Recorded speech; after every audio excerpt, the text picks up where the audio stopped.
Hello everyone, कैसे हैं? मैं राहुल सिंह आप सबके साथ एक बार फिर बीकॉम के सेमेस्टर 1 के मोस्ट इंपॉर्टेंट क्वेश्चंस के मैराथन के साथ आया हूं। ये हमारा एक ट्रेंड रहा है कि हम हर साल हर एग्जाम के पहले बीकॉम के एक मैराथन रन करते हैं और आप सबका इतना आशीर्वाद मिलता है, उस पर इतना प्यार मिलता है और हर साल एवरी ईयर मतलब मैं गारंटी हूं कि 100% क्वेश्चन मैच करता है। अब क्योंकि इस साल सीबीसीए से नहीं होकर एनईपी के जो नए प्रोग्राम है, न्यू सिस्टम है, उसके बेसिस पे एग्जाम होगा, तो थोड़ा सा टफ है कि 100% सजेशन मैच कराना। बट फिर भी मैंने अपने रिसोर्सेस का इस्तेमाल करके 100% सजेशंस मैच करने के लिए कुछ क्वेश्चंस कवर करेंगे। ठीक है, नाउ हमारा जो सेमेस्टर 1 का जो ये मैराथन है, ये फुल लेंथ मैराथन होगा जिसके अंदर में हम लोग principles and practice of management को कवर करेंगे, राइट।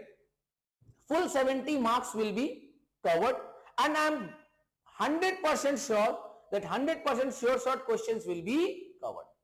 अगर आप हमारे चैनल पे फर्स्ट टाइम विजिट कर रहे हैं तो हमारे चैनल को सब्सक्राइब जरूर कर दिएगा, क्योंकि नेक्स्ट फिर से हम लोग एंटरप्रेन्योरशिप पे भी कवर करेंगे। फुल 75 मार्क्स का कवर उसमें भी कवर करेंगे, फुल 75 मार्क्स। सर पीडीएफ कहां से मिलेगा? डिस्क्रिप्शन बॉक्स में लिंक रहेगा, उस टेलीग्राम लिंक पे आप जाकर ऐड हो जाइए, ज्वाइन हो जाइए और वहां पर हमने ऑलरेडी पीडीएफ शेयर कर दिया है। जिसके पास जो भी रिसोर्सेस होगा, जैसे भी होगा, वो शेयर करे ताकि मैक्सिमम लोगों के पास ये चीजें पहुंच पाए कि भाई 16th को जो पेपर होने वाला है उसका श्योर शॉर्ट क्वेश्चंस मैं बता रहा हूं, श्योर शॉर्ट। मैं 16th को एग्जाम के बाद बोलोगे, मैं आकर प्रूफ कर दूंगा भैया मैंने जो बोला वो आया, गारंटी। ठीक है, और सेम जब ईडी खत्म हो जाएगा तो हम लोग अकाउंटेंसी के साथ आएंगे।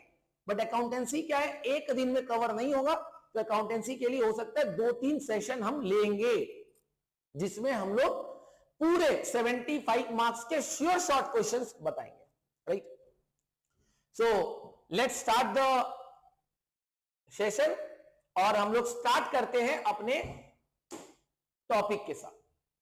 आइए, हमारा ऑफिशियल वेबसाइट है skyiainstitute.com, उसमें आप जाकर जो भी इंफॉर्मेशन है regarding the classes and all आप उस पर ले सकते हैं। हमारा YouTube channel BCom semester 1 principles and practice of management, very important question and answer. Now I am not only giving the question, I am giving the answers with explanation.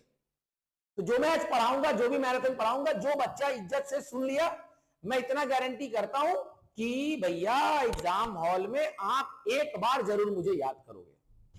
अगर आपको मेरी बातों पे थोड़ा सा भी एक पैसे का भी शंका हो तो आप मेरे पिछले ऑडिट के वीडियो जो कि थ्योरी थे, मैंने लास्ट मोमेंट पे कुछ 20 क्वेश्चंस दिए थे, जिसमें से वो एग्जाम में 11-12 क्वेश्चंस आता है।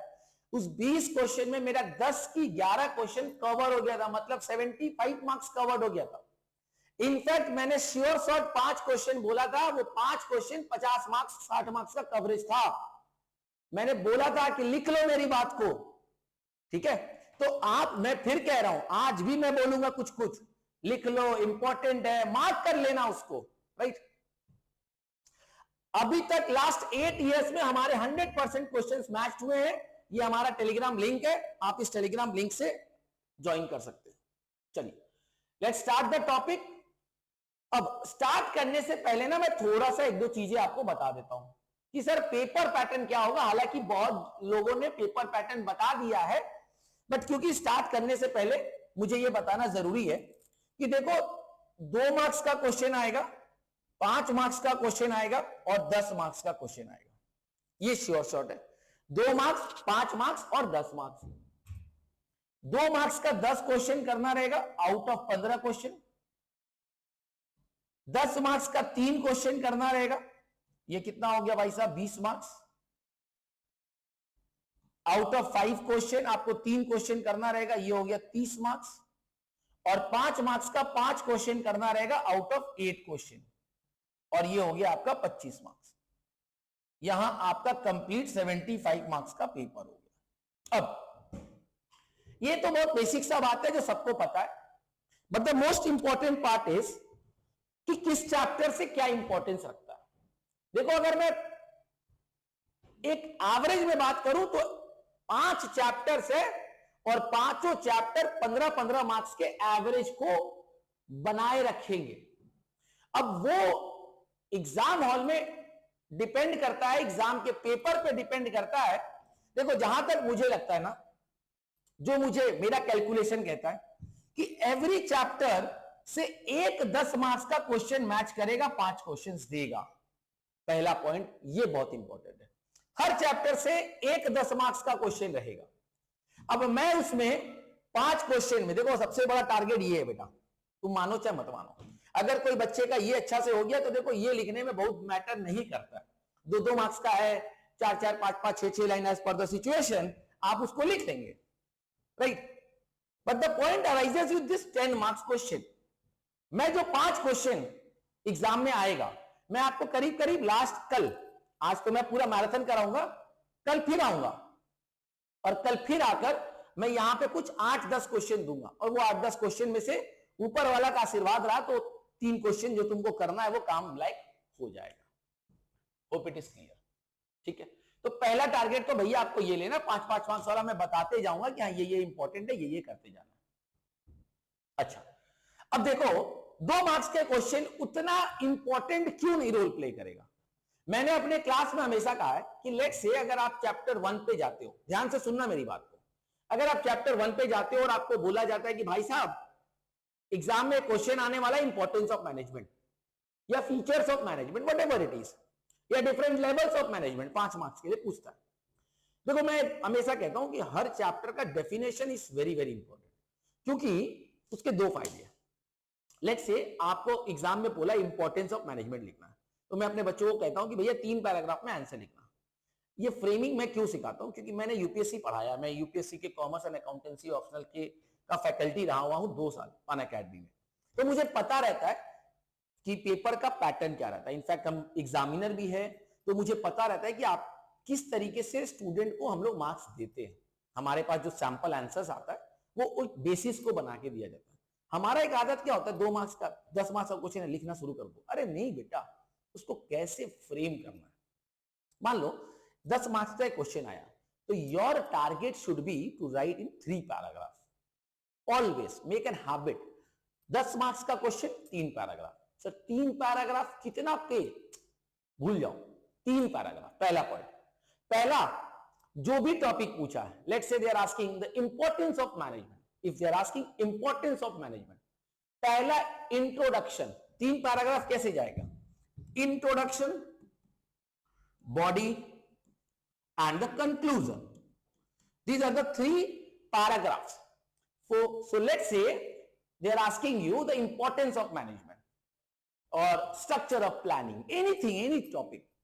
पहले ना उस टॉपिक का डेफिनेशन लिखो।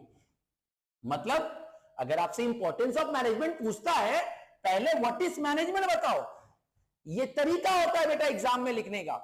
आप यहां नहीं लिखते हैं, आपको मार्क्स नहीं मिलता है, और फिर आप कहते हैं कि मुझे थ्योरी में मार्क्स नहीं मिला, क्योंकि आपका तरीका गलत है, आपको सही तरीका बताया ही नहीं गया है।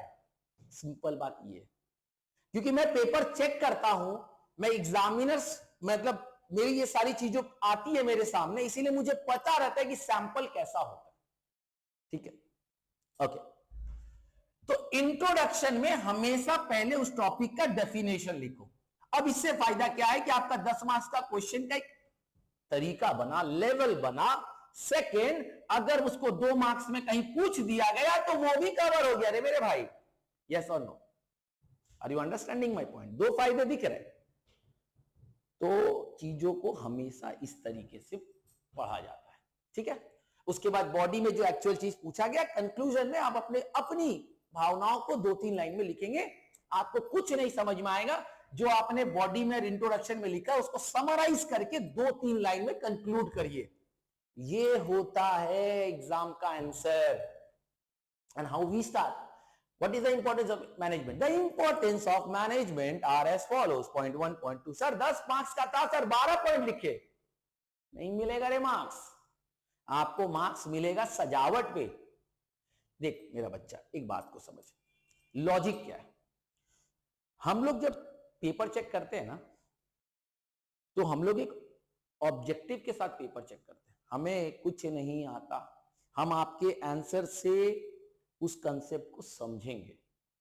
हम आपसे पूछा गया इंपॉर्टेंस, आपने इंपॉर्टेंस समझाया। अब आप एक टीचर को बताने गए, आप एक मान लो मैं आप एक स्टूडेंट हो, हम आपको पहले बताया बेटा मैनेजमेंट क्या होता है, उसके इंपॉर्टेंस क्या होता है, उसका लेवल स्टैंडर्ड हाई होता है कि नहीं, वो बच्चा ठीक से समझ पाता है। लेकिन डायरेक्ट इंपॉर्टेंस बताए, आपको यही नहीं पता व्हाट इज मैनेजमेंट।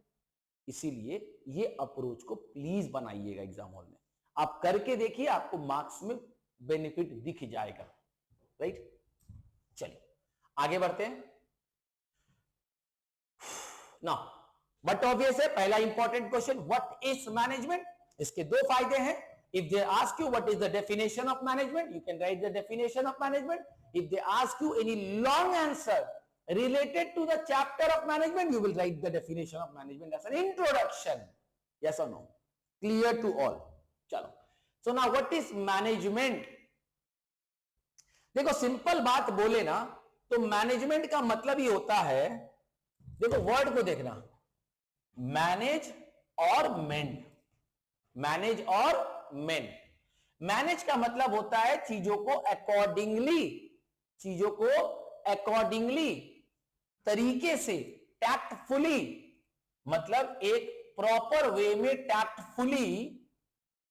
ये है, एक सेकेंड बेटा, just a minute,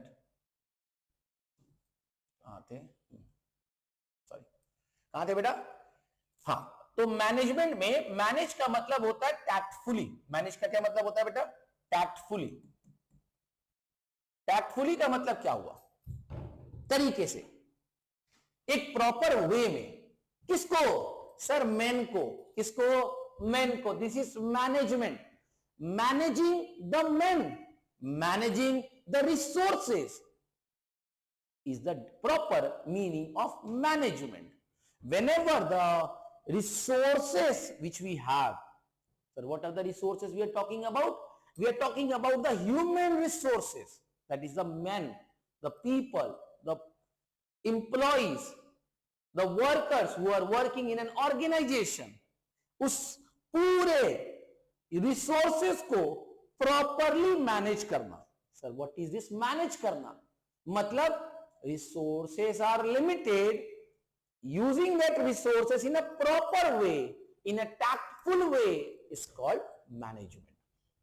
Hope the definition of management is clear. अब हम इसको पढ़ते हैं। It is the process of planning and organizing the resources.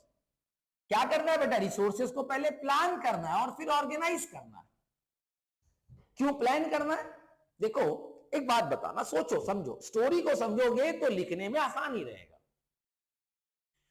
कल मुझे कोई काम करना है, कल मेरे घर पे एक शादी है, राइट, या कल मेरे बॉयफ्रेंड या गर्लफ्रेंड का बर्थडे है जो मैं अकेले नहीं मना पाऊंगा, तो मैं अपने दोस्तों को इन्वॉल्व कर रहा हूं, राइट। तो पहले तो मैं काम को समझूंगा ना, यस और नो। उस काम के अकॉर्डिंगली मैं पहले काम समझूंगा, उसके अकॉर्डिंगली मैं ये देखूंगा कितने लोगों की जरूरत है, राइट। किसी को केक लाने भेजना है, किसी को बलून लाने भेजना है, किसी को फूड लाने भेजना है, किसी को रेस्टोरेंट बुक करने के लिए भेजना है, क्योंकि गर्लफ्रेंड तो मैं घुमाऊंगा, बाकी तो सब दोस्त वो काम करेंगे। तो ये 4 लोगों की जरूरत पड़ रही है, राइट, पक्का बात। और एक फ्रेंड की भी जरूरत पड़ेगी जो मेरी गर्लफ्रेंड को लेकर आएगा, ठीक है। तो कहीं ना कहीं मुझे क्या दिख रहा है बेटा, मुझे 5 लोगों की जरूरत पड़ी। अब ये 5 लोगों की जरूरत है, तो यानी मेरा प्लानिंग ये कहता है कि मुझे 5 लोग चाहिए, मुझे 20 लोग नहीं चाहिए। सेम वे जब एक ऑर्गेनाइजेशन में काम होता है तो काम के अकॉर्डिंगली, जॉब के अकॉर्डिंगली, वर्क के accordingly we have to plan before what is the resources required. It is the process of planning. पहले हम प्लान करेंगे क्या चाहिए, फिर उसे ऑर्गेनाइज करेंगे, किसको बेटा, रिसोर्सेस को, and the activities of a business to achieve specific goals in the most effective and efficient manner possible. हम ऐसा काम क्यों कर रहे हैं, इसलिए कि मेरा ऑर्गेनाइजेशन का जो गोल्स है वो प्रॉपरली अचीव हो जाए, एफिशिएंटली इफेक्टिवली अचीव हो जाए। यस और नो? मेरा काम जो कंप्लीट हो वो मिनिमम कॉस्ट पे कंप्लीट हो, क्योंकि मेरे रिसोर्सेस लिमिटेड है, I can not waste my resources. Effectiveness in management relates what is effective and what is efficient. तो ये दोनों की मतलब तो यहां पे लिखा हुआ, completion of task with specific timeliness to yield tangible results. ठीक है बेटा, तो what is the definition of management, learn तो पता नहीं करोगे कि नहीं करोगे, लेकिन मेरी बात को सुन लिए, पढ़ लोगे तो लिख जरूर दोगे। एकदम simple, management is the process जिसमें हम क्या करेंगे, सर मेरी गर्लफ्रेंड को याद करेंगे, उसके हिसाब से प्लानिंग करेंगे, उसके बाद ऑर्गेनाइज करेंगे, किस चीज को, रिसोर्सेस को, किस लिए, ताकि हमारे बिजनेस एक्टिविटीज ठीक से काम करे, बिजनेस एक्टिविटीज में सारे काम ठीक से हो, right, eight a minimum cost हो, पक्का बात, इफेक्टिवली हो, एफिशिएंटली हो, यही तो है management. I hope it is clear. अगर अच्छे से समझ में आ रहा है तो प्लीज बेटा लाइक और शेयर सब्सक्राइब जरूर करिएगा। Thank you so much. आगे मैंने आपको कुछ स्कॉलर्स के भी डेफिनेशन दिए हैं। मॉडर्न अप्रोच क्या कहता है, ट्रेडिशनल अप्रोच देखो, the word management can be scanned as a management, that is management tactfully, मैं बोल रहा था, managing man tactfully to get things done, the art of getting things done through people. It is used to manage the group of person, but that is a human resources in an organization. ये पहले माना जाता था, अभी क्या माना जाता है, defined as creating the internal environment of an enterprise where individuals working together in groups towards the attainment of group goals. ये पांच जो लोग हैं वो इंडिविजुअली काम करेंगे, लेकिन पांचों एक दूसरे से कनेक्टेड होकर काम करेंगे, क्योंकि मेरा जो ऑब्जेक्टिव है कि सक्सेसफुल बर्थडे मनाना है वो पूरा हो। सब अपना अपना काम कर दिया इंडिविजुअल, लेकिन वो पांचों फिर ग्रुप के हिसाब से एक दूसरे से कोऑर्डिनेट करके काम करेंगे, that is the completion of organization. Organization के गोल्स अचीव होंगे उससे। Clear? Okay, now it is a distinct process, ये जरूर लिखिएगा, कंसिस्टिंग ऑफ, क्योंकि देखो बेटा ये पूरा चैप्टर है, कंसिस्टिंग ऑफ क्या, पहले plan, organize, direct, control etcetera, मतलब वो जो पूरा है वो सारा लिख दीजिएगा। क्लियर है बेटा? ओके, आगे बढ़ते हैं। तो what is management is very very important. Next important question arises is importance of management. हो सकता है कि 2 मार्क्स के लिए फीचर्स ऑफ मैनेजमेंट पूछ दे, कोई बहुत बड़ा टॉपिक नहीं है, अगर आप इंपॉर्टेंस जानते हैं तो फीचर्स भी जानते हो। ऑब्जेक्टिव क्या है मैनेजमेंट का, जो बच्चा इंपॉर्टेंस पढ़ लिया वो फीचर्स लिख देगा, जो बच्चा फीचर्स पढ़ लिया वो इंपॉर्टेंस लिख देगा। बोलना रे बेटा, what are the features of management, क्या है, किस ऑब्जेक्टिव के लिए आप मैनेजमेंट कर रहे हो, अपना काम को प्रॉपर्ली अचीव करना, मिनिमम कॉस्ट पे करना, लेना बेटा, डेफिनेशन में ही 2 फीचर्स मिल गया, हो गया 2 मार्क्स, उससे बड़ा नहीं आएगा। चलो, तो what are the importance of management, आइए ध्यान दीजिएगा बेटा। द इंपॉर्टेंस, जब भी पूछा इंपॉर्टेंस ऑफ मैनेजमेंट, अगर एग्जाम में पूछा इंपॉर्टेंस ऑफ मैनेजमेंट, अगर, तो पहला काम आप लिखेंगे what is management, next paragraph में लिखेंगे importance of management. Optimum utilization of resources, maximum production at a minimum cost, हम अपने रिसोर्सेस का ऑप्टिमम यूटिलाइज करेंगे, बिकॉज सबको पता है रिसोर्सेस आर लिमिटेड। सर ये हम इकोनॉमिक्स में पढ़े थे, रिसोर्सेस आर लिमिटेड, लेकिन सर इकोनॉमिक्स में हम बेसिकली दूसरों चीजों की बात किए थे, प्रोडक्ट्स की बात किए थे। Human resources are also limited बेटा, try to understand why we are using this word limited. बेटा मुझे एक ही पेमेंट करना है, 10 पेमेंट नहीं करना है, एक ही बंदे को सैलरी देना है और उस बंदे से अपना काम पूरा निकलवाना है, तो मेरी बात को समझो, मैंने जो कॉस्ट दिया मुझे उस पे पूरा यूटिलाइजेशन करना है, इसीलिए बोला जाता है ऑप्टिमम यूटिलाइजेशन ऑफ रिसोर्सेस। ऐसा थोड़ी है सर रिसोर्सेस तो है 10 आदमी रख लीजिए, अरे बेटा 10 का पैसा भी तो लगेगा। Get try to understand the point. तो management utilises human and non human resources productively, as a result wastage is eliminated and efficiency is increased. क्या बोल रहा है बेटा कि अगर एक अच्छा तरीके से मैनेजमेंट किया जाए तो हमारा वेस्टेज, हमारा जो टाइम वेस्टेज हुआ, प्रोडक्शन में जो रॉ मटेरियल वेस्टेज हुआ, ये सब मिनिमम हो जाएगा और हमारा काम एफिशिएंटली और इफेक्टिवली कंप्लीट हो पाएगा at a minimum cost. It stimulates the forces of economic growth. It is a catalyst without which no organization can survive and growth. बोला जा रहा है कि भाई साहब अगर किसी ऑर्गेनाइजेशन के अंदर में मैनेजमेंट नहीं है, कोई भी ऑर्गेनाइजेशन एग्जिस्ट नहीं कर पाएगा, कोई ऑर्गेनाइजेशन एग्जिस्ट नहीं कर पाएगा, ये गारंटी है। क्योंकि ऑर्गेनाइजेशन एक बहुत बड़ा प्रोसेस, एक बहुत बड़ा स्ट्रक्चर है, उसके अंदर मैनेजमेंट करना जरूरी है। चीजों को प्रॉपरली प्लानिंग करके, कोऑर्डिनेट करके, ऑर्गेनाइज करके, डायरेक्ट करके, कंट्रोल करके अपना काम निकालना पड़ता है। क्लियर? दूसरा point, maximum production at minimum cost. आराम से क्लियर है बेटा। Achievement of group objectives. तीसरा क्या बोला बेटा? Achievement of group objectives. हम अभी बोल रहे थे कि जब हम पांचों को काम देंगे अल्टीमेटली हमको अपने ग्रुप ऑब्जेक्टिव को क्लियर करना है, कि मतलब ग्रुप का जो काम है वो पूरा हो। Management helps in achieving group goals bye directing the activities of the managers towards attainment of group objective. Management हमेशा ये सिखाता है कि भैया तुमको इंडिविजुअली जरूर जीना है, लेकिन इंडिविजुअली के साथ अपने ग्रुप को लेके चलना है। अगर तुम्हारे ग्रुप के अंदर तुम बहुत अच्छे हो, तुम्हारा ग्रुप खराब है, तुम कहीं एग्जिस्ट नहीं कर पाओगे। क्योंकि at the end of the day group का अगर ऑब्जेक्टिव पूरा नहीं हुआ, ग्रुप अगर गोल अचीव नहीं कर पाया, तो तुम बेकार हो। क्लियर? ठीक है। Next, sound organization structure. Hierarchy जब बनाएंगे, एक ऑर्गेनाइजेशन का जब स्ट्रक्चर प्रिपेयर होता है, उसके अंदर में मैनेजमेंट एक बहुत बड़ा इंपॉर्टेंट रोल प्ले करता है। प्रॉपरली एक अच्छा सा ऑर्गेनाइजेशन स्ट्रक्चर क्रिएट होता है। ठीक है।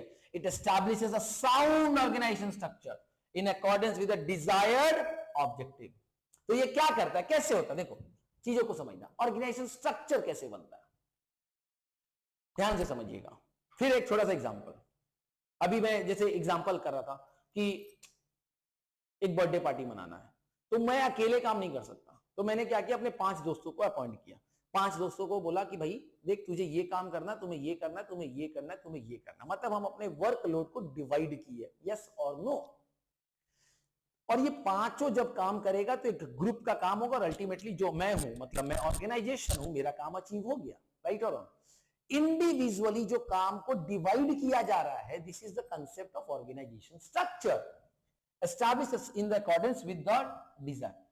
It divides the total work into specific jobs and establishes clear-cut authority and responsibility relationship. Are you understanding my point? एक ऑर्गेनाइजेशन के अंदर जब हायरार्की बनता है, सबसे ऊपर में एक मैनेजमेंट रहता है, टॉप लेवल, फिर वो अपने वर्कलोड को डिवाइड करता है मिडिल लेवल के पास, मिडिल लेवल अपने वर्कलोड को डिवाइड करता है लोअर लेवल को, यस और नो? और इससे एक हायरार्की बनता है ना। अल्टीमेटली क्या हो रहा है, एक साउंड ऑर्गेनाइजेशन स्ट्रक्चर बनता है। एक आदमी सारा काम नहीं कर रहा है, एक आदमी के पास सारा अथॉरिटी रिस्पॉन्सिबिलिटी नहीं है, किसको किसे इन्फॉर्म करना है, किसे किसको अकाउंटेबल है, कौन अपना अथॉरिटी, सब चीज एक ऑर्गेनाइजेशन स्ट्रक्चर में क्लियर होगा। ठीक है बेटा, आगे। बिजनेस एफिशिएंटली रन करेगा, generation of employment, but obvious है इंक्रीज ऑफ प्रॉफिट। भैया अगर हमारा खर्चा कम लगेगा तो प्रॉफिट बढ़ेगा। तो ये सारे जो इंपॉर्टेंस है, आप अप्रोक्सीमेटली 8 to 10 पॉइंट्स मैक्सिमम करके जाइएगा, उससे ज्यादा जरूरत नहीं है। Clear to all? उससे ज्यादा जरूरत आपको है ही नहीं करने का, बस आप 8 से 10 पॉइंट को क्लियरली कर लीजिएगा। ये मैंने एक डायग्राम बनाया है, या डायग्राम मैंने अपने पीडीएफ में दिया है, ताकि आप जब याद करो तो एक पिक्चोरियल व्यू जो होता है वो थोड़ा सा अट्रैक्टिव होता है, थोड़ा जल्दी जल्दी लर्न होता है। Okay, next, functions of management. देखो, फंक्शंस ऑफ मैनेजमेंट बहुत सिंपल टॉपिक है। हम फिर कह रहे हैं, हम लोगों को इस चीजों को अच्छे से इन डिटेल जाकर पढ़ना है, तो मुझे नहीं लगता है कि फंक्शंस ऑफ मैनेजमेंट कोई बड़ा क्वेश्चन में पूछना चाहिए, ठीक है। फिर भी अगर पूछता है तो समझ लेना कि तुमको फ्री का मार्क्स मिलने वाला है, क्योंकि अगर आप देखो तो फंक्शंस ऑफ मैनेजमेंट के अंदर में क्या क्या आ रहा है? Planning, organizing, staffing, directing, controlling, right, यही आ रहा है 5।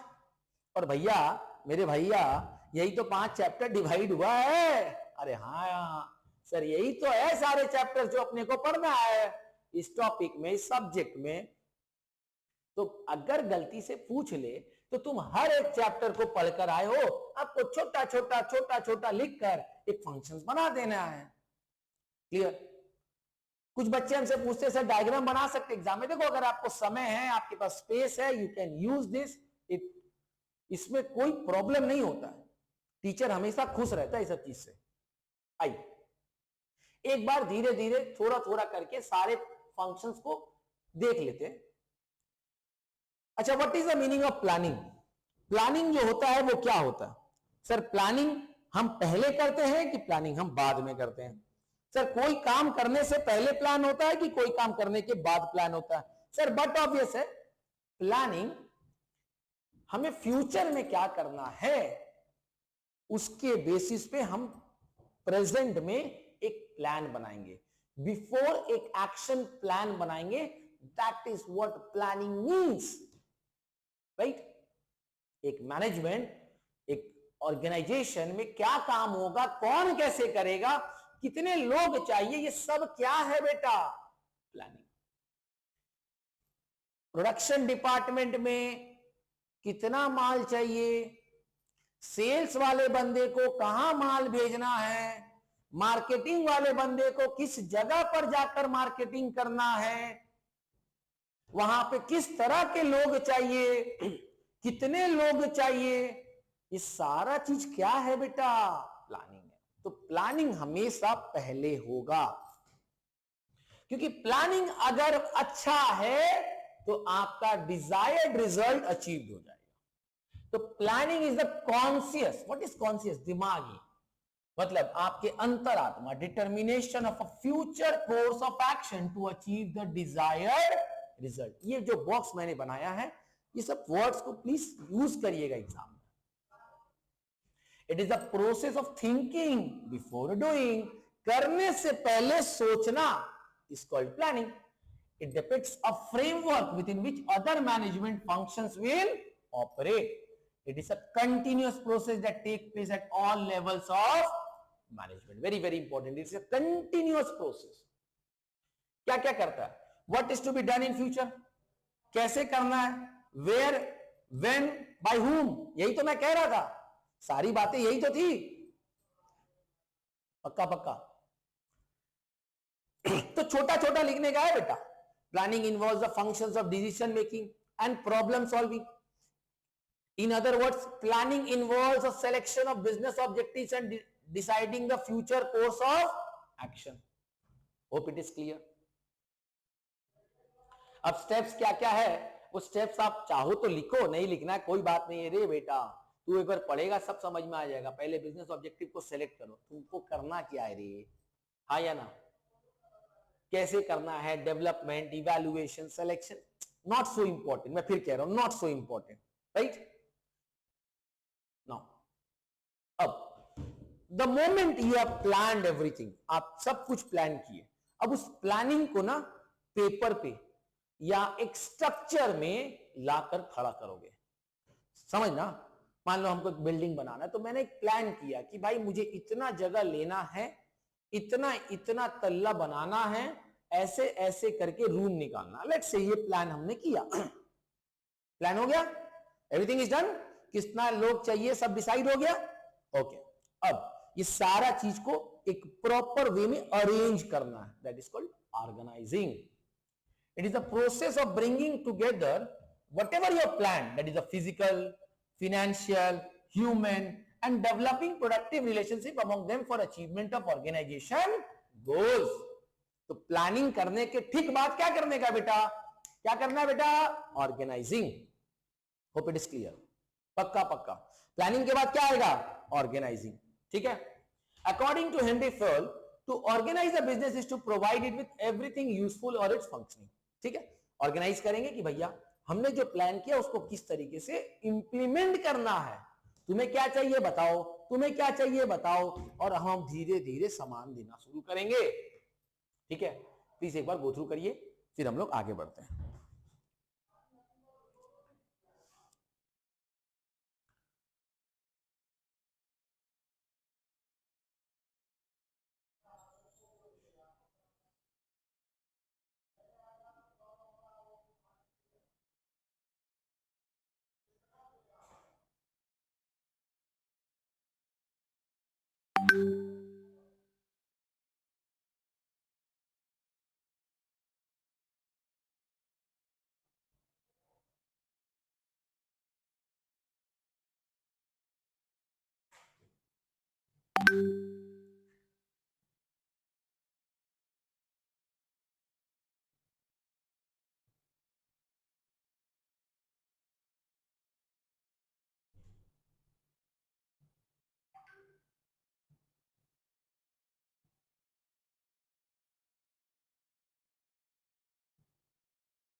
चलो आगे बढ़ते बेटा. तो ऑर्गेनाइजिंग क्लियर हो गया. अब हम लोग आगे बढ़ेंगे, that is the staffing. What is the meaning of staffing? It is the function of manning the organization structure. मतलब स्टाफिंग का सीधा सीधी मतलब होता है स्टाफ, पर्सन, राइट, ह्यूमन. कितने स्टाफ चाहिए, and keeping it man. Staffing has assumed greater importance in the recent years due to advancement of technology. ध्यान देना, पहले क्या होता था, भरते जाओ तो लोग कहते थे इंप्लॉयमेंट है. अभी लोग कहते हैं कि इंप्लॉयमेंट नहीं है. क्यों? जो काम पहले एक काम को 4 आदमी कर रहा था या 4 लोगों की जरूरत पड़ती थी, अभी टेक्नोलॉजी आकर एक सिस्टम बैठ के वो 4 आदमी का काम 1 या 2 आदमी कंप्लीट कर रहा है. हाँ, लोगों की जरूरत है, लेकिन अब वो ही लोगों की जरूरत होगी जो वो टेक्नोलॉजी को जानता है, वो स्किल को समझता है. Are you understanding my point? तो बात को समझना. काम लोगों की जरूरत कम पड़ी, अब एफिशिएंट लोग की जरूरत पड़ेगी, कम लोगों की जरूरत पड़ेगी. ऐसा इंसान को पकड़ना है जो वो सारा काम को कर ले. This is called staffing. It is a function. हाँ, तो staffing has assumed great importance in the recent years due to advancement of technology, increase in size of business, complexity of human behavior. The main purpose of staffing is to put right man on right job. Very very important. ये word use करने का अपने को, right man on the right job. That is square pegs in square holes and round pegs in round holes. एक proverb है ना कि भैया स्क्वायर पेग में स्क्वायर होल्स जाएगा और राउंड पेग्स में राउंड होल्स जाएगा. मतलब समझ में आ रहा ना? तो मैन पावर का प्लानिंग, रिक्रूटमेंट, स्टाफिंग के अंदर में ही आएगा रिक्रूटमेंट, सिलेक्शन एंड प्लेसमेंट. इसको जब डिटेल में जाएंगे तो देखेंगे. ओके. Now directing. सर हम डायरेक्शन देंगे. सिंपल है बेटा. अब इसको मुझे नहीं लगता है कि मुझे ये बताने की जरूरत है. ये इंपॉर्टेंस ऑफ मैनेजमेंट और व्हाट इज मैनेजमेंट, इस टॉपिक का सबसे इंपॉर्टेंट क्वेश्चन है. नेक्स्ट आता है levels and task of management. So there are 3 levels of management. One is top level, middle level and lower level. कहां गया रे डायग्राम? नहीं है. ओके, मिस हो गया लग रहा है. कोई नहीं. तो what are the 3 levels of management? Again, this can be asked for 5 marks. Explain the levels of management. 5 marks, not for 10 marks, not for 2 marks. It can be asked for 5 marks. Explain the levels of management. What are the levels of management? So there are 3 levels of management: top level, middle level and lower level. Okay. Now what is top level? The directors, the CEO, the head management are the top level. What are the middle levels? Middle level, the managers, the departmental heads are the middle level management. What is lower level? जहां पर आपके workers, employees, जो छोटे लोग हैं वो लोग काम कर रहे हैं. These are the lower level management. अब तीनों का अपना अपना काम है रे. डिसीजन लेना, प्लान बनाना, ऑर्गेनाइज करना, ये कौन करता है? मजदूर करते हैं क्या? नहीं सर, वो तो ऊपर वाला यानी टॉप लेवल करता है.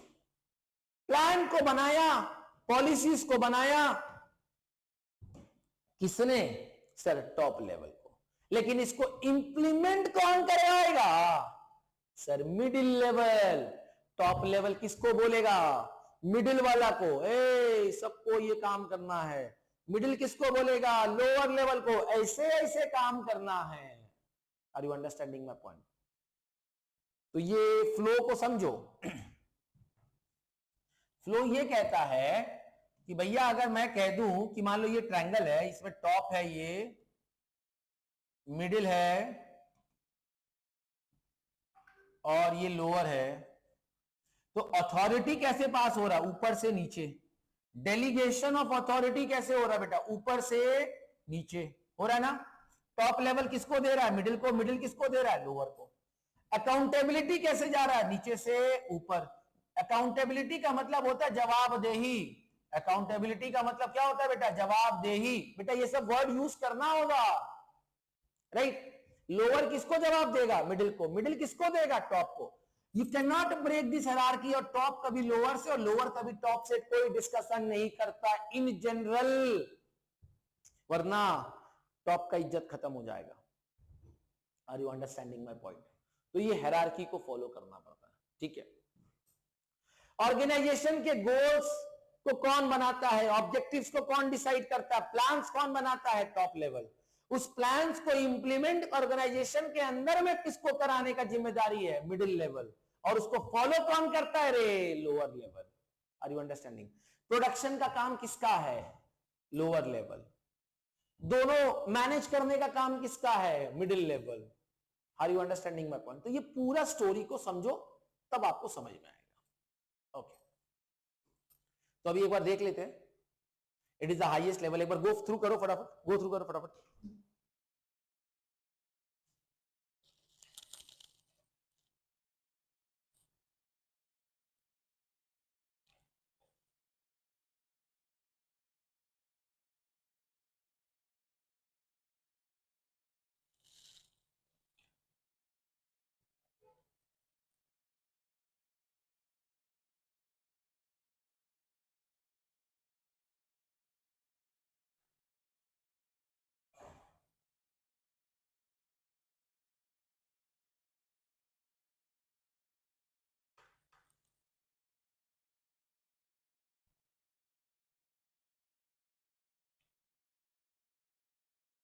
ओके, फटाफट पढ़ लिया. इसमें कौन आता है ये जरूरी है जानना. देखो कुछ कुछ पॉइंट्स है जो उनका काम है, वो आप थोड़ा सा लिखेंगे, आपका आंसर स्ट्रक्चर्ड हो जाएगा. 5 मार्क्स के लिए 1 पेज लिखिएगा, काम हो जाएगा. तो टॉप लेवल क्या होता है? मिडिल लेवल क्या होता है? जरूरत पड़े तो व्हाट इज मैनेजमेंट भी लिख सकते हो. ठीक है. लोअर लेवल का काम क्या है? डे टू डे एक्टिविटीज को करना, मटेरियल्स को अरेंज करना, मशीनरी टूल्स को स्मूथ ऑपरेशन कराना, ये लोअर लेवल का काम है. ठीक है बेटा, कोई दिक्कत? Next, management theories. 2 मार्क्स के लिए नहीं आना चाहिए, 5 मार्क्स के लिए आना चाहिए. चांसेस मैनेजमेंट थ्योरीज के अंदर में कोई एक मैनेजमेंट थ्योरी आपको 5 मार्क्स के लिए दे सकता है, बट चांसेस है कि कौन सा थ्योरी देगा, तो इसको समझिएगा. टेलर और फेयल ये 10 मार्क्स के लिए very very important role play करता है। टेलर्स का कंट्रीब्यूशन और फेयर्स का कंट्रीब्यूशन, मतलब the 14 principles and the 5 principles, ये दोनों चीजें बहुत इंपॉर्टेंट है। ठीक है, नाउ फेयर ने 14 प्रिंसिपल्स को फॉलो करवाया, बताया, और टेलर ने 5 प्रिंसिपल्स को बताया। ठीक है, ध्यान दीजिएगा लॉजिक क्या है इस कंसेप्ट का। इस कंसेप्ट का logic, who is Taylor and who is Fayol, try to understand the theory. पहले एक बात को समझिएगा, टेलर जो था ना एक इंजीनियरिंग वर्क पे काम करता था, मैकेनिकल इंजीनियर था। ठीक है, और उसने क्या किया कि एक साइंटिफिक मैनेजमेंट, ना ध्यान से समझिएगा, ये मैनेजमेंट थ्योरी क्या कहता है कि भाई एक ऑर्गेनाइजेशन के अंदर में काम कैसे होगा, एक थ्योरी बनाया गया, एक स्ट्रक्चर बनाया गया, एक पॉलिसीज बनाया गया, एक प्रिंसिपल बनाया गया जिसको लोग फॉलो करने लगे। राइट, मतलब जो भी डे टू डे चीजें हो रही थी उसको उन्होंने एक स्ट्रक्चर में, एक प्रिंसिपल के तौर पे फ्रेम कर दिया। ठीक है, तो बेसिकली साइंटिफिक मैनेजमेंट किसने दिया? Scientific management was given by the Taylor, जिसको हम लोग फादर ऑफ साइंटिफिक मैनेजमेंट भी कहते हैं। हो सकता है 2 मार्क्स के लिए पूछ ले व्हाट इज साइंटिफिक मैनेजमेंट। ठीक है, तो साइंटिफिक मैनेजमेंट क्या होता है ये देखते हैं। It implies the application of scientific methods, मतलब मशीनरी की बात कर रहा है। साइंटिफिक मैनेजमेंट जो है, टेलर जो है जिसको हम लोग फादर कहते हैं, वो इसके scientific process, that is the machinery पे बात कर रहा है, मजदूर कैसे काम कर रहे हैं ये बात किया जा रहा है। फेयर ने क्या कहा कि ऑर्गेनाइजेशन मैनेज कैसे होता है, एडमिनिस्ट्रेशन की बात किया। चीजों को समझना, Taylor talks about the scientific, Fayol talks about the administration. Taylor is a scientific person, Fayol was the administrative person. हालांकि वो भी एक इंजीनियर था बट उसने एडमिनिस्ट्रेशन पे बात किया। राइट, ओके, इसने कहा कि भैया हम क्या करें कि मेरा प्रोडक्शन अच्छा हो। Understanding my point? टेलर ने क्या कहा, implies the application of scientific methods of study and analysis to the problems of management. It may be regarded as a set of scientific techniques that are supposed to increase the efficiency of an enterprise. मतलब इसने कहा कि भैया आप जो काम कर रहे हो ना उसको साइंटिफिक मेथड से काम करो जिससे मजदूर अपना काम को एफिशिएंटली कर पाएगा, आपका ऑर्गेनाइजेशन भी एफिशिएंटली और इफेक्टिवली ग्रो करेगा। Are you understanding my point? ठीक है,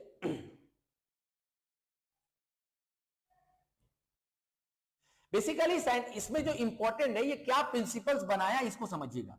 scientific study and analysis of each element of a job to replace the rule of thumb. Sir what is the meaning of rule of thumb? लिखकर जरूर बताइएगा rule of thumb क्या होता है। ठीक है, कमेंट बॉक्स में रूल ऑफ थंब बताइएगा क्या होता है, अपने क्या क्या जानते हो रूल ऑफ थंब के बारे में, फिर मैं नेक्स्ट क्लास बताऊंगा रूल ऑफ थंब क्या होता है। Development and use of scientific methods, scientific selection and training and development of employees, close operation between workers and management. तो देखो टेलर किस पे डिस्कस किया, एक और फैक्ट्री के अंदर में कैसे काम हो रहा है। बोला कि भैया ये गधा वाला जिंदगी नहीं जीने का रे, घोड़ा वाला जिंदगी जीने का है, स्मार्ट बनने का है, साइंटिफिक टूल्स का इस्तेमाल करने का है, साइंटिफिक प्रोसेस का इस्तेमाल करके अपने काम को अच्छा करने का है। राइट, बोला कि भैया मजदूर भी इंसान है, मजदूर का एक जिंदगी है, उसका भी एक प्रॉपर रेम्यूनरेशन होना चाहिए। राइट, तो उसने कहा कि भैया एक प्रॉपर रेम्यूनरेशन हो, एक बोलते ना प्रॉपर कनेक्शन हो विद द मैनेजमेंट। हाँ ठीक है, मजदूर टॉप से बात नहीं करेगा लेकिन मिडिल को तो अपनी बात पहुंचाएगा, और मिडिल का काम है कि टॉप के पास अपने उसकी बात को पहुंचाया जाए। तो ये सारी बातों पे टेलर ने डिस्कशन किया। बोला कि भैया रॉ मटेरियल्स का स्टैंडर्ड होना चाहिए, इक्विपमेंट अच्छा होना चाहिए, मतलब बेसिकली उसने मजदूर पे बात किया। नेक्स्ट बहुत इंपॉर्टेंट जो उसने बात किया वो है division of work and responsibility. Work और रिस्पॉन्सिबिलिटी को प्रॉपरली डिवाइड कर दो, maximum prosperity for both employers and employees, integration and coordination of various function. तो ये सारी चीजों पे किसने बात किया बेटा? टेलर ने। एडमिनिस्ट्रेटिव थ्योरी पे किसने बात किया? फेयल ने। कितना प्रिंसिपल दिया? 14 प्रिंसिपल्स। उसने कहा कि भैया चीजों को मैनेज कैसे करना है, ये 14 प्रिंसिपल्स ऑफ मैनेजमेंट, जो कि आज भी इसका इस्तेमाल होता है, इसको हम लोग father of principles of management भी कहते हैं। बहुत इंपॉर्टेंट है, very much important. Administrative theory of management. देखो मैं फिर कह रहा हूं, टेलर और फेल करके चल जाओ, 10 मार्क्स 5 मार्क्स कुछ भी एक मिल जाएगा, पक्का पक्का है, गारंटेड। जा खुश हो जा।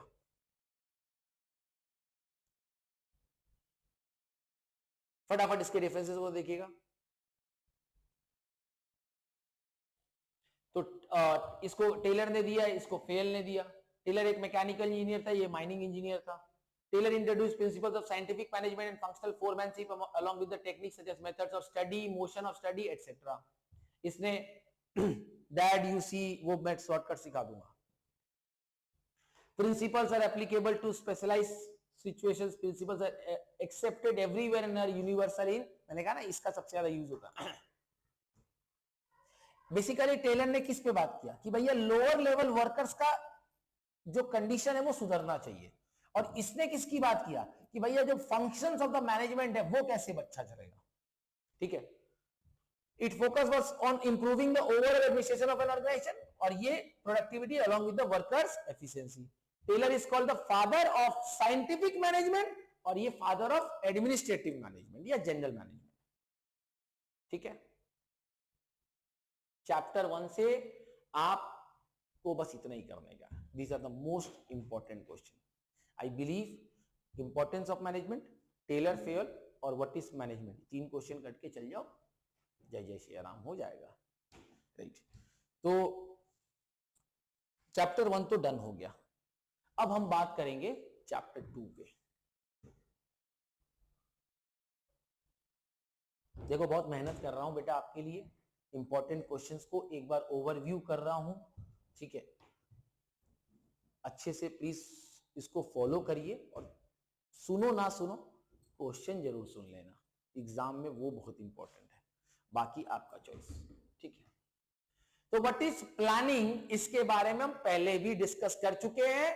व्हाट इज प्लानिंग आपको करना है, एग्जाम में आए ना आए, मैं फिर कहता हूं हर चैप्टर का what is the definition of the chapter is very important. Right, अभी तक आपने जो प्लानिंग पढ़ा कुछ कुछ दिमाग से फिर वो उड़ रहा होगा, प्लीज एक बार वापस से पढ़ लो, आपको फिर वो चीज रिवाइज हो जाएगा जल्दी से।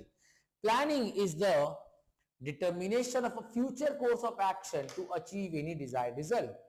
It is the process of thinking before doing. Planning is the first function of management. It is a continuous process that takes place at all levels of management. ठीक है, तो बेटा मोटा मोटी चीजें हम आपको ऑलरेडी पढ़ा चुके हैं इस टॉपिक पे।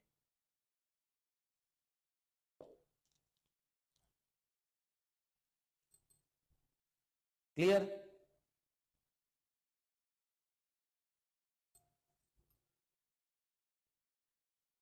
ओके, आगे बढ़ते बेटा।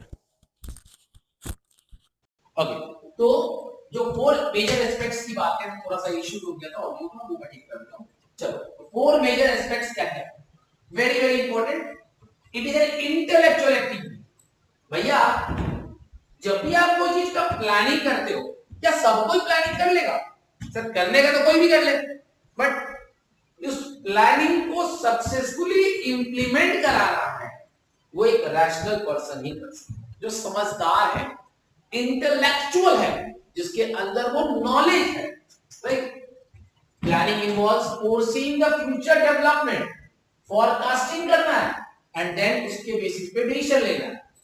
इसीलिए बोला जाता है कि प्लानिंग एक इंटेलेक्चुअल एक्टिविटी है, क्योंकि इसके अंदर में कुछ कंसेप्ट चाहिए, एनालिटिकल स्किल्स चाहिए, which leads to in-depth study of a problem to arrive at the best course of action।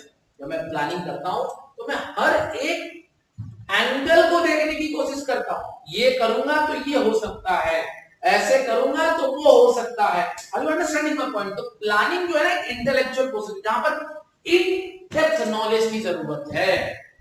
Okay, next, the most important function, The foremost important function, the first function of management is planning. बिना planning के organise करोगे, बिना planning के नौकरी दोगे, staffing करोगे नहीं sir. पहले तो प्लानिंग करना पड़ेगा, उसके बाद में चीजों को ऑर्गेनाइज करेंगे, फिर लोगों को बुलाएंगे, स्टाफिंग करेंगे, फिर उनको डायरेक्शन देंगे, डायरेक्टिंग करेंगे, फिर वो कैसे काम कर रहे हैं कंट्रोल करेंगे। पहले अपने को क्या करने का है? Planning. Planning is the basis for other functions. It is the basic function and the structure of all other functions depends on it. But obviously इसके बिना कुछ नहीं। ये एक फॉरवर्ड लुकिंग प्रोसेस है, क्योंकि हम फ्यूचर एस्पेक्ट्स की बात करते हैं, हाँ या ना? हम विजुअलाइज करते हैं अपने मिशन को, अपने विजन को बनाते हैं और उस पर काम करते हैं। It is a technique to see the future in the light of the present. Plans are prepared for implementing them in the future. Planning is intended to cope with future uncertain events. यही तो है planning, futuristic event. ये goal oriented process है। जब आप planning करोगे तो obvious बात है उस प्लानिंग के अंदर में आप अपने ऑर्गेनाइजेशन के गोल्स, ऑर्गेनाइजेशन के ऑब्जेक्टिव्स को अचीव करने के लिए प्लान कर रहे हैं। इंस्ट्रक्शन, रूल्स सब बनाएगा जिससे हम अपने ऑब्जेक्टिव्स को कैसे अचीव कर सकते हैं ये डिसाइड करते हैं। ठीक है, ये एक कंटिन्यूअस प्रोसेस है। प्लानिंग एक कंटिन्यूअस प्रोसेस है, साइकिल है भैया। ऐसा थोड़ी है कि आज प्लान कर लिए, कल नहीं करना, कल फिर करना है। आज करेंगे कल के लिए, कल करेंगे उसके कल के लिए। अंडरस्टैंडिंग, यही तो प्रॉब्लम है। हम लोग अपने प्लान को इन जनरल आज करते हैं और कल के लिए फिर भूल जाते हैं। आज करना है फिर कल भी करना है, and it is a continuous process, you can not stop, because organization जो है ना बेटा, ये एक डायनामिक एनवायरनमेंट को फॉलो करता है। आप एक प्लानिंग को जिंदगी भर नहीं फॉलो करा सकते, you have to change. Situations adverse होंगे, फिर उस जगह पर आपको अपना प्लानिंग चेंज करना पड़ेगा, right? So it is a continuous process, very very important. Flexible होना चाहिए, फ्यूचर के कोई भी चैलेंजेस को चेंज कर सके, मीट कर सके, एडजस्ट कर सके हम अपने सिचुएशंस को। एनवायरनमेंट, हम लोग ओपन एनवायरनमेंट में काम करते हैं। कल हम एक मशीन को लेकर काम कर रहे हैं, उसको लेकर प्लानिंग पेश की, अचानक से वो एक डिफरेंट टाइप ऑफ मशीन आ गया, हमें चेंज करना पड़ेगा। It should be common to all. Foundation of successful ये पढ़ लीजिएगा, उतना बड़ा इंपॉर्टेंट नहीं है, 5 मार्क्स के लिए कर लीजिएगा, उससे बड़ा इंपॉर्टेंस नहीं होने वाला। Now what are the importance या प्लानिंग का फंक्शंस क्या है? इंपॉर्टेंट है जो भी मैं दे रहा हूं, वेरी वेरी इंपॉर्टेंट है, बट उसमें से भी मैं very very very very important बता रहा हूं कि मतलब ये श्योर शॉट आना चाहिए, राइट? क्यों करते हो प्लानिंग? क्या फायदा है उस प्लानिंग का? भैया हम इतना कुछ तो पढ़ कर आ गए, क्यों पढ़ रहे हैं? वही चीज तो वापस है, बस उसको डिफरेंट बेस में लिखा जाता है। ये आया ना, इंटीग्रेट, एफिशिएंट कंट्रोल, कोऑर्डिनेट करना, अनसर्टेनिटीज को मीट करना, optimum utilization of resources, organization का इफेक्टिवनेस। बाबू सिर्फ की पॉइंट्स रन कर लोगे, लिख लोगे अगर कंसेप्ट पता है, वरना बैठ के रटते रह जाओ, ये मैं गारंटी से कहता हूं। ओके, नेक्स्ट, प्रेमिसेस देख लीजिएगा, गो थ्रू कर लीजिएगा, उतना इंपॉर्टेंट मुझे नहीं लगता। नाउ डिसीजन मेकिंग 5 मार्क्स के लिए important. What is decision making या what are the importance of decision making? Very very important for 5 marks. आइए, तो decision making is the process of selecting the best course of action out of many available alternatives. आइए, अच्छा बेटा एक बात बताओ, क्या सब कोई डिसीजन ले सकता है? नहीं sir. Again it is an intellectual process, it is a rational process, it is a scientific management of, बोलते हैं ना प्रोसेस, जिसको साइंटिफिक मैनेजमेंट, सब कोई नहीं कर सकता। इसमें आपके पास बहुत सारे अल्टरनेटिव्स आएंगे। आप जब हेड हो तो आप 10 आदमी के साथ बैठोगे, 10 आदमी आपको 10 सजेशन देगा, but what you have to do, उसमें से फिल्टर करो और एक डिसीजन रो, that is called decision making. Decision maker और डिसीजन टेकर बहुत डिफरेंस करता है बेटा, ठीक है। अगर डिसीजन मेकिंग प्रॉब्लम कर गया तो पूरा मैनेजमेंट हिल सकता है। तो decision making is an essential function of management, this rational and scientific method of choosing the best option. ठीक है, आ जाओ, इंपॉर्टेंस देख लो भैया, एकदम सिंपल सिंपल है। जो एक स्ट्रक्चर से पूरा कंसेप्ट बनता है, रिसोर्स का यूटिलाइजेशन, हमारे पास जो अवेलेबल रिसोर्सेज है उसको कैसे यूटिलाइज करें, ये एक अच्छा डिसीजन मेकर का काम होता है। प्रॉब्लम सॉल्व करने का तरीका, उसको कैसे अडेप्ट करना है, रिमूव करना है चैलेंजेस को, बिजनेस का growth, foster the innovation and motivation, workers के अंदर में इनोवेशन मोटिवेशन देना, ये भी एक डिसीजन मेकिंग का प्रोसेस में काम आता है, राइट। तो 5 मार्क्स के लिए प्लीज कर लीजिएगा। देखो बेटा, स्वॉट एनालिसिस पे मैं डिस्कशन नहीं कर रहा हूं because everyone knows about this स्वॉट, strength, weakness, opportunities and threat आ सकता है 5 मार्क्स के लिए। स्वॉट आएगा या तो पेस्टल आएगा, बट ज्यादातर चांस स्वॉट का है, ठीक है। तो स्वॉट आप कर लीजिएगा अपने से, बहुत इजी टॉपिक है, 5 मार्क्स के लिए वेरी वेरी इंपॉर्टेंट। तो 5 मार्क्स में मैं यहाँ पे 2 टॉपिक दे रहा हूं, एक स्वॉट दे रहा हूं और एक डिसीजन मेकिंग दे रहा हूं, और 10 मार्क्स में मुझे लगता है कि इंपॉर्टेंस आना चाहिए, ठीक है।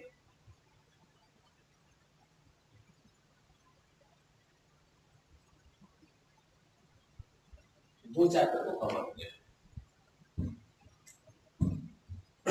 ऑर्गेनाइजिंग से बहुत सारे क्वेश्चंस आने के चांसेस है, 3-4 क्वेश्चन बहुत बहुत इंपॉर्टेंट रोल प्ले करेगा।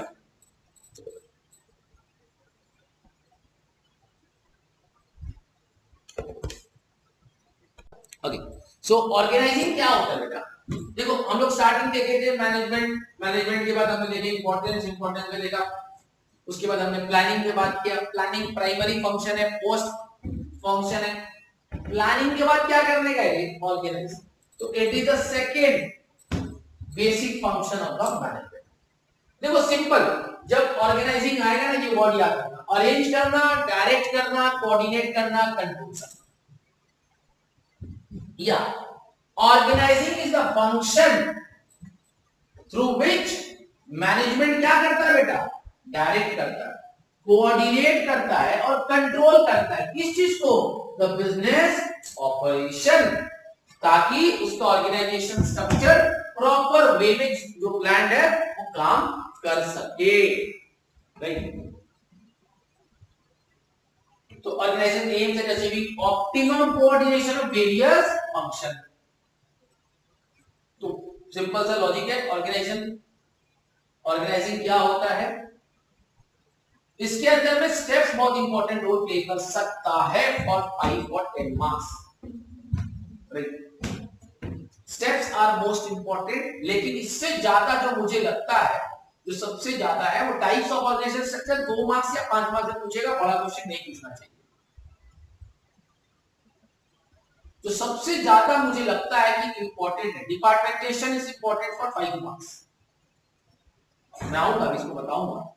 डेलीगेशन 5 मार्क्स, मैंने कहा ना ये बहुत इंपॉर्टेंट टॉपिक है, सबसे ज्यादा जो आएगा ना वो है ये centralization and decentralization. Sure shot हमको लगता है 10 मार्क्स में गिरना चाहिए, 10 मार्क्स, या तो ये देगा 10 मार्क्स में, या तो स्टेप्स देगा, दोनों में से कोई एक। डेलीगेशन का चांस कम है, हो सकता है दे दे, बट डेलीगेशन अपने को पढ़ना जरूरी है, बहुत इजी टॉपिक है। What is delegation of authority, ध्यान से समझिएगा। अथॉरिटी को डेलीगेट करना मतलब ट्रांसफर करना, डिवाइड करना अपने पावर को और उसको दूसरों के पास ट्रांसफर करना, this is simple logic of delegation of authority. देखो, जब एक ऑर्गेनाइजेशन के अंदर में अगर आप देखोगे तो एक टॉप मैनेजमेंट के लोग हैं, जिसको हम लोग सीईओ कहते हैं। अब ये सीईओ के अंदर में 4 डिपार्टमेंट हो सकता है, अलग अलग डिपार्टमेंट होगा, production department, finance department, marketing and sales department, research department, ऐसा बहुत सारा डिपार्टमेंट होगा। इस प्रोडक्शन डिपार्टमेंट के अंदर में 3 लोग काम कर सकते हैं, 3 और डिपार्टमेंट काम सकता है, परचेज मैनेजर काम करेगा, है कि रॉ मटेरियल, मैनेजर काम करेगा,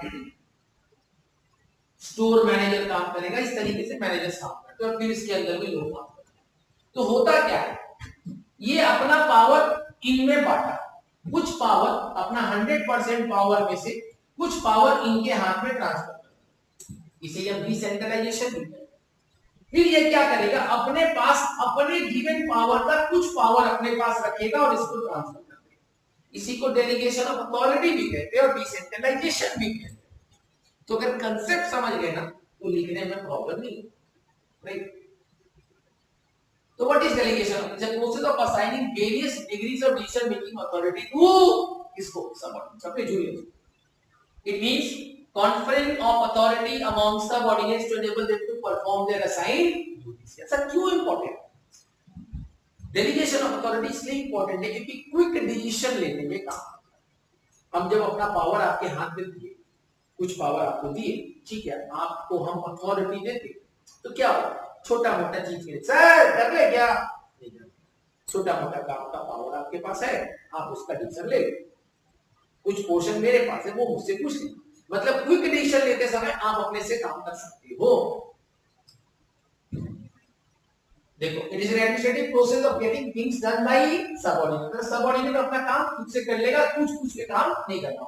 it is a formal mechanism by which a network authority relationship is established. It is nothing but giving authority and responsibility to subordinates and creating accountability for their performance. याद कर, पढ़ा रहे थे management में, ऊपर से नीचे क्या जा रहा है, authority and responsibility, top to middle, middle to lower.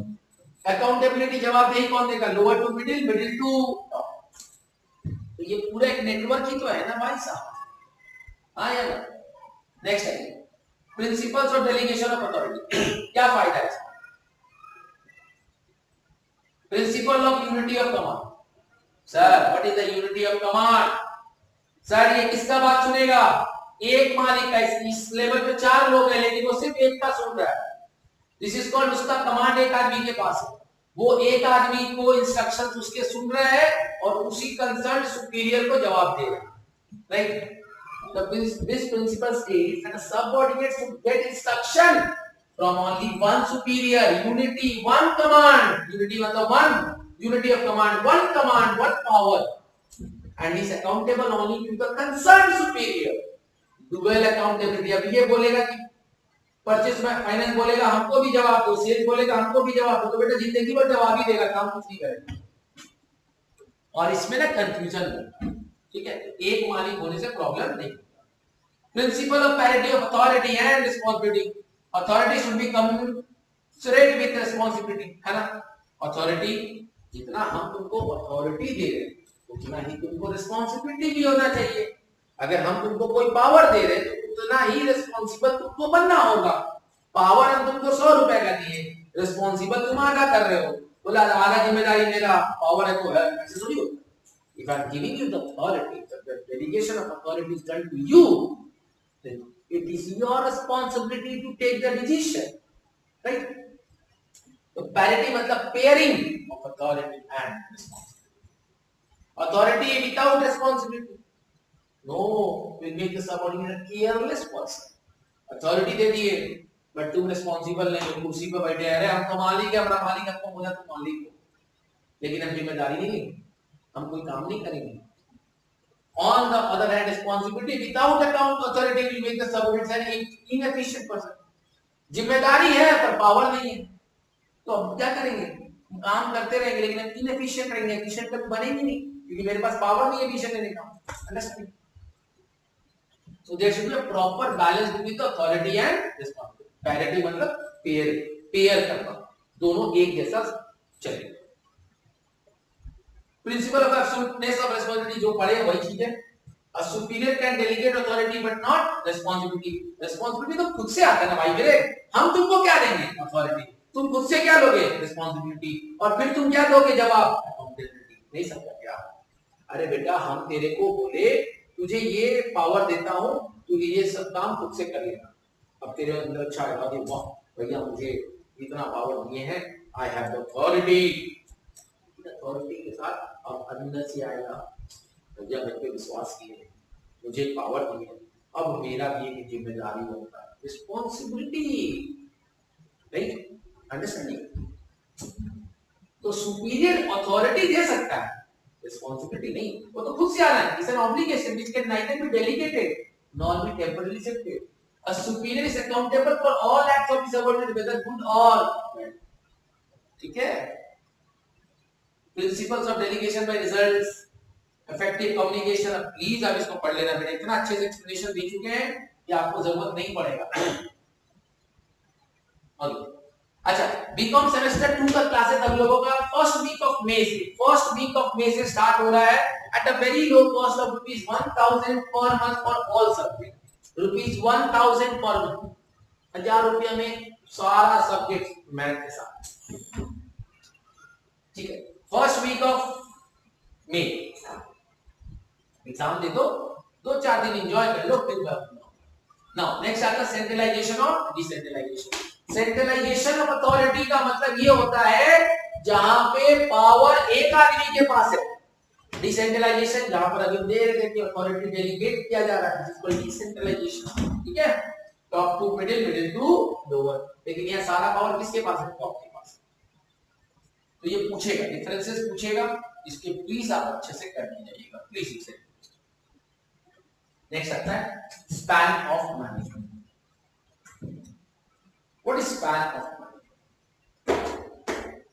Span of management कहता है, ये बात समझ, मैं अगर एक एम्प्लॉय हूं तो मैं अगर अपने अंदर में लोगों को मेरे अंदर में रखा है, जैसे आपने सुना होगा टीम लीडर, टीम, ऐसा सुने होगा,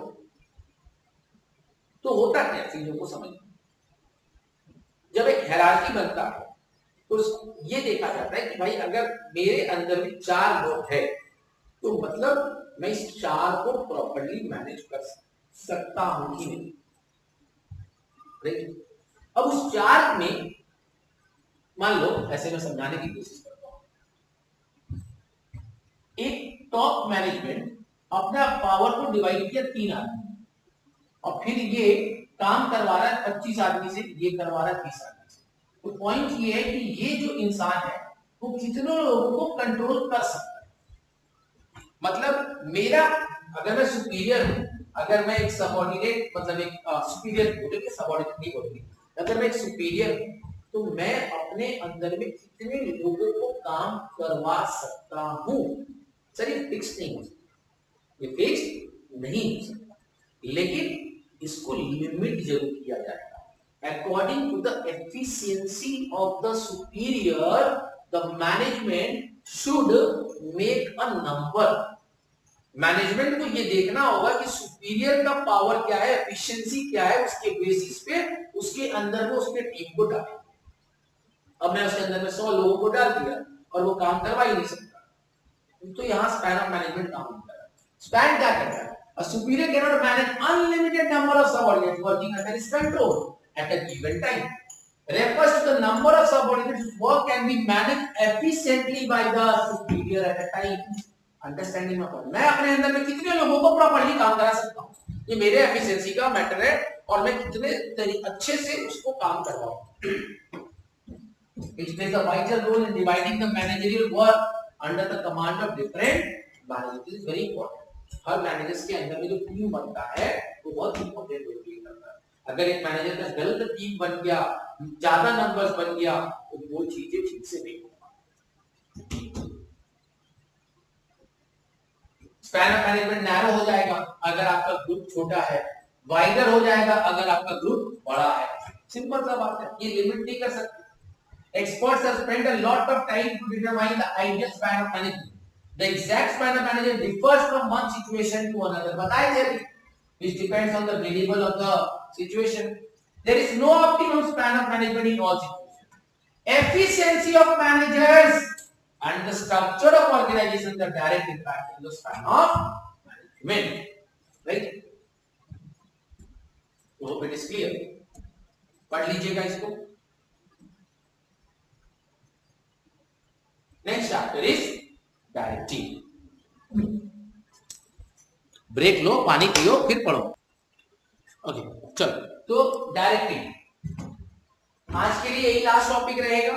कल फिर हम लोग नेक्स्ट टॉपिक पे कवर करेंगे। आज डायरेक्टिंग खत्म करके नेक्स्ट क्लास कंट्रोलिंग और मोटिवेशन है सर, ये 2 चैप्टर करेंगे।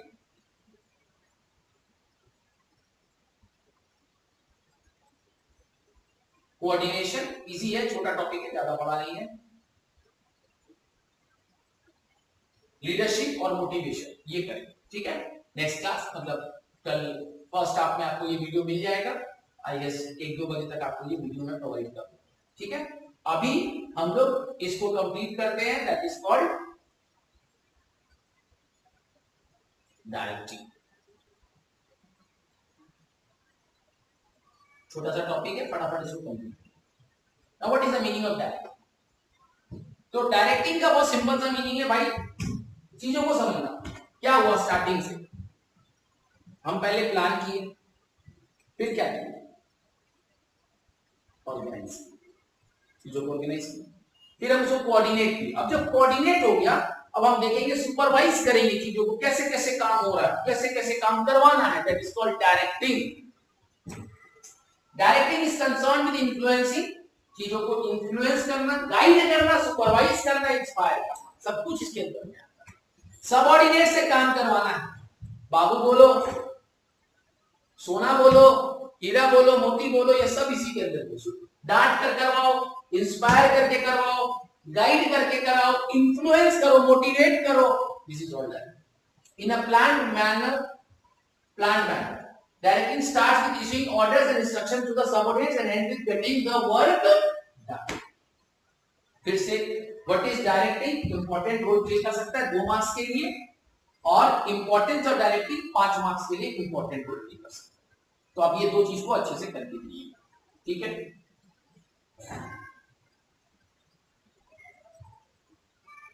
यहां तक जो भी हमने कवर किया है, प्लीज आप इसको अच्छे से कवर कर लीजिएगा। कल फर्स्ट हाफ में आपको जो वीडियो मिलेगा उसका नेक्स्ट पार्ट मिलेगा, और शाम को करीब 6 बजे 6:30 बजे करीब में मैं लाइव आकर आपको कुछ 15-20 मोस्ट इंपॉर्टेंट क्वेश्चंस बताऊंगा, वो आप अच्छे से कर भी जाइएगा भगवान का नाम लेकर। बाकी जो अच्छा से हो यही हम चाहते हैं। Thank you so much. इस वीडियो को ज्यादा से ज्यादा लोगों तक शेयर करें। Thank you so much. Keep loving, bye bye, take care.